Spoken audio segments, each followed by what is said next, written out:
Ayan guys, ito yung ulam namin ngayon. Yan, ilalaban niyo ito. Yan, yung isda na yan. Yan yung ulamin namin. Ito prito siya. Yan. Diba? Tignan niyo. Ayan, nakaprito na siya.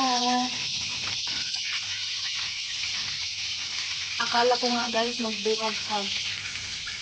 Kasi alam mo naman yun. Buti hindi.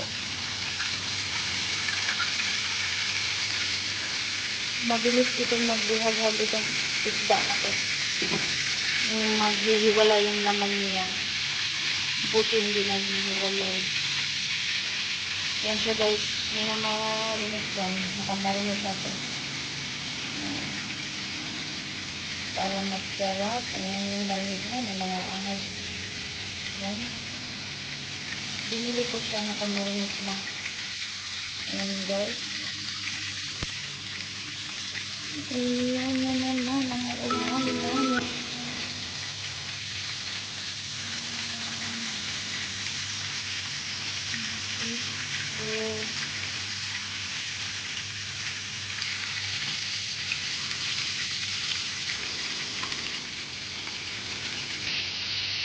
Ayan yun. Tapos maamas ko ito na siya. Sarap.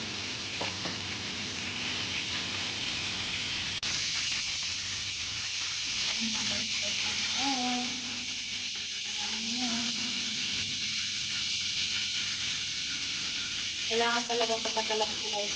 Tapos, ang ano pala nito, kailangan unahin ang dito, yung sa ano, sa likod yung magkaliskis, dapat yung unahin ang paglagay.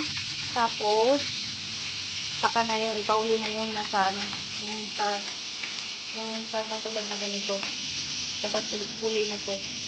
Kasi para hindi mag-water yun ang sabi pa, kasi ganito.